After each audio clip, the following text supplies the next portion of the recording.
नमस्कार, स्वागत है आपका मार्केट टाइम्स टीवी में। आपके साथ मैं हूं रूपा मेहता और आप मेरे साथ देख रहे हैं कमोडिटी बोर्ड रूम। इस समय ग्लोबल फाइनेंशियल मार्केट एक ऐसे मोड़ पर खड़ा है जहां पर उठापटक का माहौल देखने को मिल रहा है। सोने और चांदी की कीमतों में एक तरफा हमें बाजारों के अंदर मूवमेंट देखने को मिल रही है। अभी फिलहाल सोना और चांदी एक तेजी की तरफ जाते हुए दिखाई दे रहे हैं। दरअसल एक तरफ जियोपॉलिटिकल टेंशन है तो दूसरी तरफ सेंट्रल बैंक की पॉलिसीज और तीसरी तरफ डिमांड और सप्लाई का दबाव। इन सब के बीच सबसे ज्यादा हलचल देखने को मिल रही है gold, silver and crude oil में। सबसे पहले बात करते हैं सोने की। सोने में इस समय लगातार उतार चढ़ाव देखने को मिल रहा है। एक तरफ सेफ हेवन बाइंग इसे सपोर्ट कर रही है तो दूसरी तरफ प्रॉफिट बुकिंग भी दबाव बनाती दिखाई दे रही है। यानी बाजार में साफ तौर पर एक टग ऑफ वॉर यानी कि रसाकशी की स्थिति बनी हुई है। डॉलर इंडेक्स और यूएस बॉन्ड यील्ड जैसे ग्लोबल फैक्टर्स भी सोने की दिशा को प्रभावित कर रहे हैं।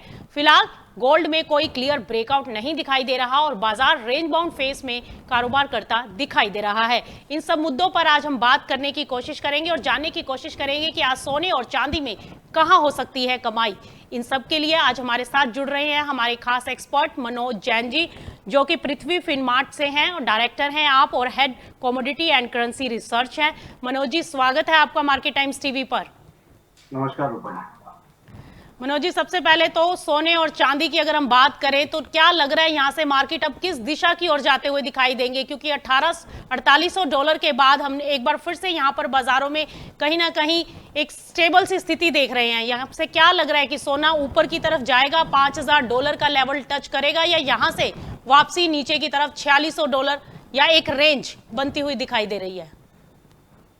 नमस्कार रूपा जी, सबसे पहले शो में बुलाने के लिए धन्यवाद। बिल्कुल, जहां तक सोने का सवाल है तो हम एक अच्छा कंसोलिडेशन कीमतों में देख रहे हैं और कीमतें 4800 डॉलर प्रति ट्रायंस के लेवल को इंटरनेशनल मार्केट में रिस्पेक्ट करती हुई दिख रही है। निचले स्तरों पर सपोर्ट जो है वो लगातार बने हुए हैं। हमारा मानना है कि शॉर्ट टर्म की अगर बात करें, मैं अगले अगर कुछ 3 से 4 सेशन की बात करूं तो 4680 डॉलर इंटरनेशनल मार्केट में एक मजबूत सपोर्ट रहेगा सोने के लिए। 4840 के ऊपर अगर यहाँ ब्रेकआउट लेने में सोना सफल हो जाता, आज वीकली क्लोजिंग भी है, तो अगर ये लेवल के ऊपर हम यहाँ पे क्लोजिंग लेने में सफल हो जाते हैं तो नेक्स्ट वीक जो कीमतें हैं वो 5000 डॉलर प्रति ट्रायंस के स्तर को पार करती हुई नजर आएगी।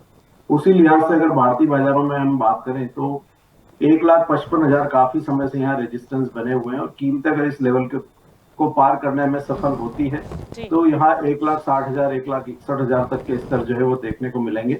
डाउन साइड में 1,48,800 यहाँ पे एक मजबूत सपोर्ट रहेगा।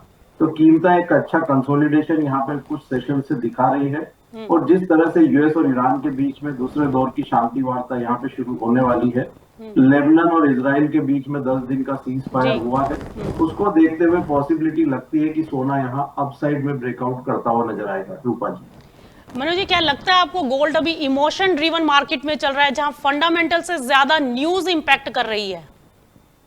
देखिए, सोने के फंडामेंटल काफी मजबूत है। जहां तक इमोशन का सवाल है तो सोना हमेशा से ही एक इमोशन का प्रतीक रहा है और सोने के प्रति जो लगाव है लोगों का, स्पेशली अगर भारत की बात करें तो शुरू से ही रहा है। तो इमोशन बिल्कुल यहाँ पे सोने के साथ अटैच्ड है, लेकिन वर्तमान में अगर हम बात करें तो फंडामेंटल काफी मजबूत है।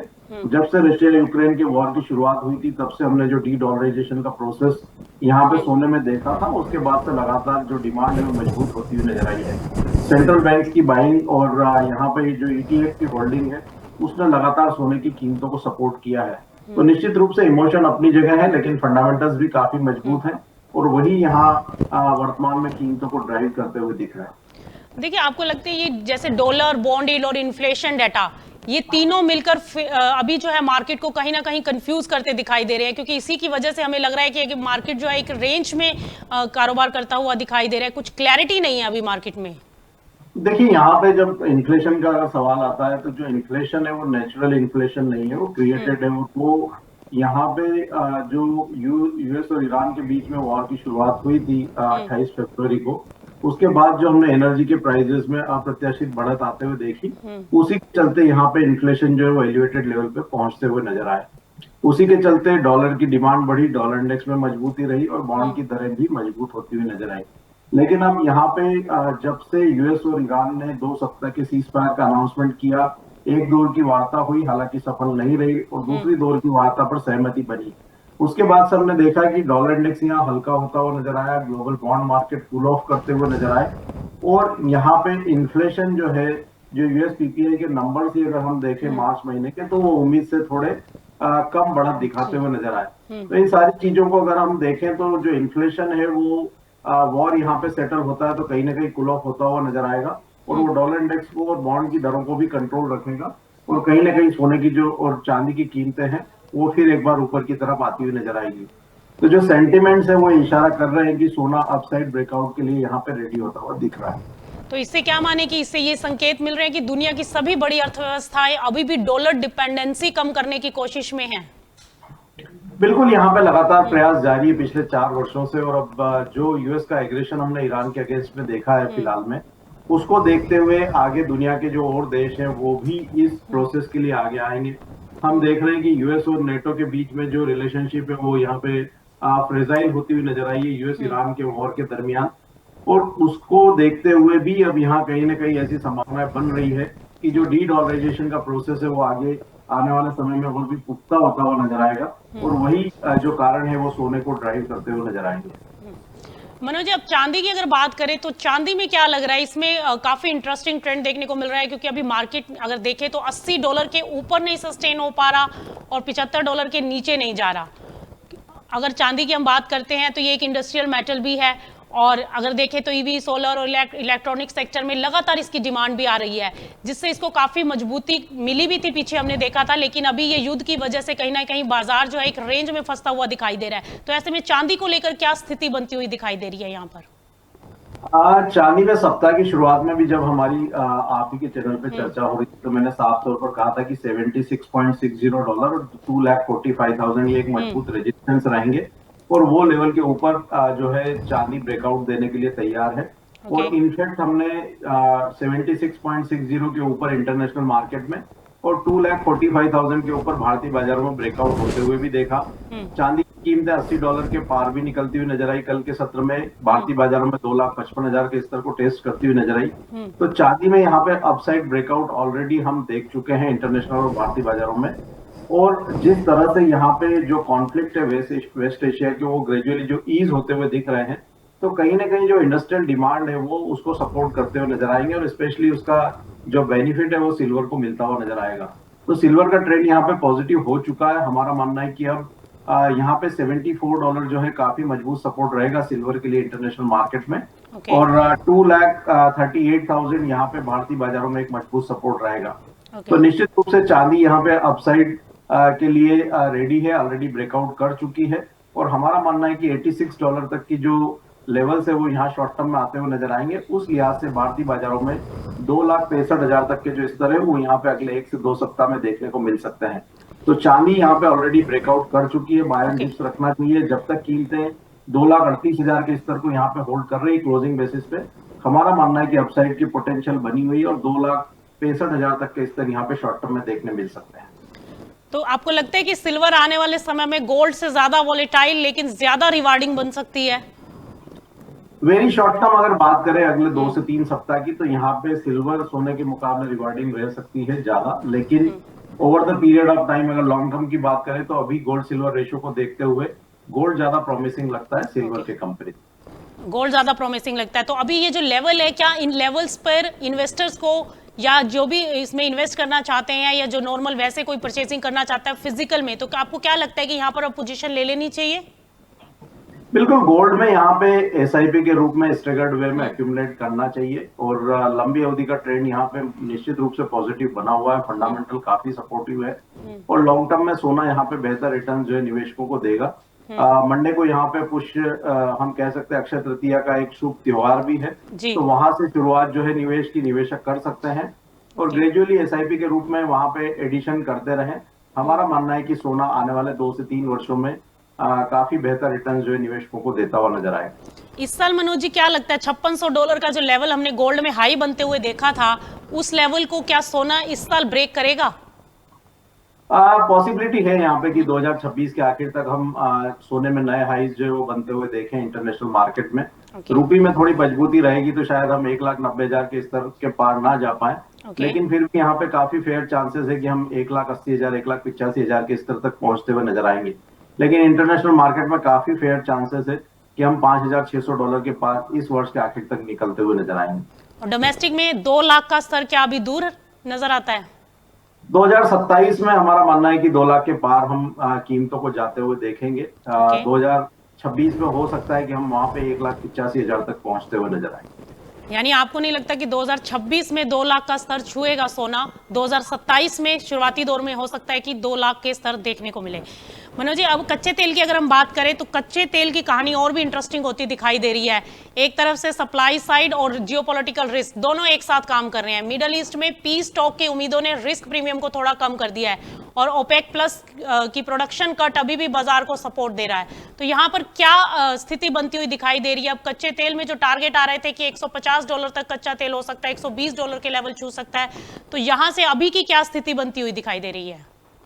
देखिए, यहाँ पे लगभग $120 के स्तर कच्चा तेल छूकर वापस लौटा है। और जो कीमतों में बढ़त आई थी वो निश्चित रूप से यूएस और ईरान के बीच में जो कॉन्फ्लिक्ट थे उसके चलते आई थी। दूसरा, यहाँ पे जो स्ट्रेट ऑफ हॉर्मुज से जो ऑपरेशन जो है डिस्टर्ब हुए थे ईरान के चलते, तो वहां पे हमने जो है कच्चे तेल की कीमतों में बढ़त आते हुए देखी थी। लेकिन जब यूएस और ईरान 2 सप्ताह के जो सीज फायर के लिए एग्री हुए, उसके बाद से हमने एक शार्प डिक्लाइन कीमतों में आते हुए देखा और कीमतें एक दायरे में बनी हुई है पिछले कुछ सेशन से। यहाँ पे मार्केट को यूएस और ईरान के सेकेंड राउंड की जो पीस टॉक है उसके आउटकम का इंतजार है और संभावनाएं जताई जा रही है कि ये पीस टॉक जो है सफल होती हुई नजर आएगी। अगर पीस टॉक सफल हो जाती है तो हमारा मानना है कि कहीं ना कहीं कीमतें 80 से $84 प्रति बैरल, अगर WTI की बात करें, वहां तक पहुंचती हुई नजर आएगी। भारतीय बाजारों में हम 7,800 से 7,600 की रेंज में कीमतों को आते हुए देखेंगे। वहीं अगर ये पीस टॉक फेल होती है और अगर कॉन्फ्लिक्ट फिर से उभरते हैं तो हम वहां पे $100 के पार फिर कीमतों को निकलते हुए देखेंगे। तो ये जो सप्ताह का जो आखिरी जो 2 दिन है, सैटरडे और संडे, वो कच्चे तेल के लिए काफी अहम रहने वाले हैं। अगर यहाँ पे पीस टॉक सफल हो जाती है तो एक अच्छा गिरावट जो है नेक्स्ट वीक में कीमतों में देखने को मिलेगी। वहीं यहाँ पे अगर पीस टॉक फेल होती है तो वो कीमतों को ऊपर की तरफ ले जाती हुई नजर आएगी। तो बेहतर होगा कि फ्यूचर के बजाय यहाँ पे ऑप्शंस की रणनीति, ऑप्शन में रणनीति बना करके चले तो वो यहाँ पे ज्यादा रिवॉर्डिंग रहेगी। ओके, तो यानी कि यहाँ पर अभी कच्चे तेल के अंदर आपको लगता है कि थोड़ा सा वेट कर लेना चाहिए, क्योंकि अभी स्थिति जो है वो मंडे को क्लियर होगी कि फ्राइडे और सैटरडे और संडे में क्या रहता है, क्योंकि आज हफ्ते का आखिरी कारोबारी दिन है। बिल्कुल। तो मनोज जी, यहाँ पर बेस मेटल को लेकर क्या रणनीति बनती हुई दिखाई दे रही है? बेस मेटल में कौन सा ऐसा बेस मेटल आपको लगता है कि जो इन्वेस्टमेंट पॉइंट ऑफ व्यू से आने वाले समय में अच्छा रिटर्न दे सकता है? देखिए रूपा जी, यहाँ पे सप्ताह की शुरुआत में जब हमारी कमोडिटी बोर्ड रूम में चर्चा हो रही थी तो इस सप्ताह के लिए हमने कॉपर पे दांव लगाने का बोला था। जी, जी, और बिल्कुल। वहाँ पे 1200 के आसपास कॉपर की कीमतें थी और हमने 1290 तक कीमतों को जाते हुए देखा। तो निवेशकों को बेहतर रिटर्न जो है कॉपर ने इस सप्ताह दिया है। हमारा मानना है कि बेस मेटल पे अभी भी यहाँ पे ओवरऑल जो है ट्रेंडिंग रहेगा और यहाँ पे निचले स्तरों पर निवेश की जो है पॉसिबिलिटीज निवेशकों के लिए रहेगी। लेकिन अगर नेक्स्ट वीक के लिए अगर हम देखें तो यहाँ पे जिंक जो है अभी ओवरऑल बेस मेटल पैक में बेहतर लगता है। जिंक पे अगर कीमतें 336 के स्तर के आसपास आती है तो वो एक बेहतर लेवल होगा निवेश के लिहाज से। और वहां पे 328 के स्टॉप लॉस से ऊपर में 352 तक के लिए नेक्स्ट वीक के लिए रणनीति बनाई जा सकती है। तो अगर 3-4 रुपए का डिप वहां पे मिलता है तो जिंक नेक्स्ट वीक के लिए एक जो है टॉप फेवरेट जो है कमोडिटी बेस मेटल पैक से रह सकती है। ओके, और रुपए की चाल को कैसे देख रहे हैं मनोज जी? नेक्स्ट वीक में क्या एक्सपेक्टेड है? रुपए की चाल कैसी रह सकती है? ये पूरा डिपेंड करेगा कि जो यूएस ईरान के बीच में जो पीस टॉक है उसके आउटकम्स क्या आते हैं।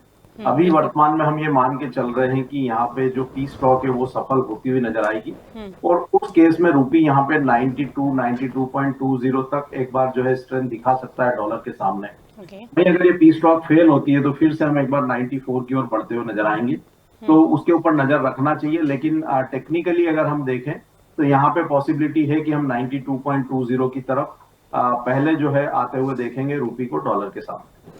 मनोज जी, चलते चलते आपसे आखिरी सवाल, सोने और चांदी में सबसे बेटर क्या? जैसे कि आपने अभी बताया कि सोने के अंदर इन्वेस्टमेंट अच्छा है, लेकिन नेक्स्ट वीक के लिए सोने में कितना अपसाइड मोमेंटम देख सकते हैं कि जो इन्वेस्टर अब अगर पोजीशन लेना चाहें फ्राइडे को, आज पोजीशन लें और एक वीक के अंदर उनको कुछ रिटर्न देखने को मिले? क्या कोई ऐसा लेवल बनता हुआ नजर आ रहा है जहां पर सोने में आज इन्वेस्ट करें और एक वीक के अंदर कुछ प्रॉफिट आ जाए? देखिए, सोने में यहाँ 1,52,000 से 1,50,000 की रेंज में निवेश करने की सलाह रहेगी। स्टॉप लॉस 1,48,800 के नीचे का रखना है। 1,55,000 पहला लक्ष्य रहेगा। उसके ऊपर कीमत अगर क्लोजिंग बेसिस पे जो है सस्टेन होने में सफल हुई तो 1,60,000 तक भी हम कीमतों को जाते हुए देखेंगे। तो एक छोटी सी 1,500-2,000 रुपए की रिस्क के साथ वहां पे ऊपर में 8 से 10,000 जो है अपसाइड की पोटेंशियल सोने में नजर आती है। ओके, बहुत बहुत शुक्रिया मनोज जी इस तमाम जानकारी के लिए। तो आप सुन रहे थे मनोज जी को, जिनका साफ कहना है कि अगले हफ्ते आपको सोना और जिंक, ये दो ऐसी कमोडिटी हैं जो एक हफ्ते के अंदर आपको अच्छा रिटर्न देती हुई दिखाई दे सकती हैं। क्योंकि लास्ट वीक भी बताया था कि कमोडिटी बोर्ड रूम में ही चर्चा में आपको बताया गया था कि कॉपर के अंदर एक हफ्ते में मुनाफा देखने को मिल सकता है, और वो जैसा कि मनोज जी ने कहा था, और वो टारगेट भी हिट हुए हैं। सेम ऐसे ही नेक्स्ट वीक के लिए उनकी तरफ से दो कमोडिटीज निकल कर आई हैं, सोना और जिंक, जिसमें आप निवेश कर सकते हैं। और एक हफ्ते के अंदर जिंक के अंदर आपको 352 तक के टारगेट देखने को मिल सकते हैं, 328 के स्टॉप लॉस के साथ 336 पर आप बाय करके चल सकते हैं। वहीं सोने की बात करें तो 1,52,000 के आसपास आप इन्वेस्ट कर सकते हैं। 1,48,800 का स्टॉप लॉस फॉलो कीजिएगा, और ऊपर में टारगेट 1,55,000 से 1,60,000 तक की तेजी बनते हुए दिखाई दे सकती है। लेकिन सैटरडे और संडे में ईरान और इजराइल और यूएस के बीच में जो वार्ता होनी है उस पर नजर जरूर बना के रखिएगा, क्योंकि वही आगे की ट्रेंड को तय करेंगे कि बाजार किस दिशा में जाएगा। फिलहाल कमोडिटी बोर्ड रूम में इतना ही। आप कहीं मत जाएं, बने रहिए मार्केट टाइम्स टीवी के साथ, क्योंकि इसी तरीके की खबरों का सिलसिला लगातार जारी है।